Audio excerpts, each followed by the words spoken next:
ನಮ್ಮ ಸರ್ಕಾರ ಇದ್ದಾಗ ಹಂಗೆ ಈಗೂ ಹಂಗೆ ಇನ್ನ ಕೆಟ್ಟ ಹೋಗಿದ್ದೇನ. ಇದು ಹೋಗ್ಬೇಕು, ಇದು ಏನು ಅಂದ್ರೆ ಬುಲ್ಡೋಸರ್ ತಗೊಂಡೇ ಬರ್ಬೇಕು. ನಾ ಏನಾರು ಮುಖ್ಯಮಂತ್ರಿ ಆದ್ರೆ 1,000 ಬುಲ್ಡೋಸರ್ JCB ಆರ್ಡರ್ ಮಾಡ್ತೀನಿ. 1,000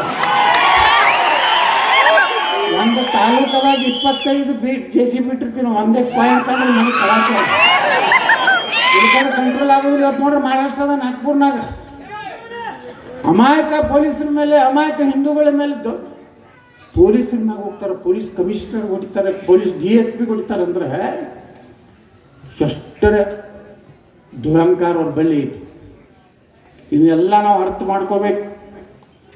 ಬರೀ ಮುಖ್ಯಮಂತ್ರಿ ಆಗೋದು ಲೂಟಿ ಮಾಡೋದಕ್ಕಲ್ಲ. ಇವತ್ತೇನು ಹೇಳ್ಯಾರ ನೋಡಿ ಯೋಗಿ ಆದಿತ್ಯನಾಥ್, ಭ್ರಷ್ಟಾಚಾರ ಮಾಡಿದರೆ ಮುಂದೆ ಕುಟುಂಬದಾಗ ಮುಂದೆ ಎಂದೂ ನೌಕರಿ ಸಿಗುದಿಲ್ಲ ನಂಗೆ ಮಾಡ್ತೀನಿ.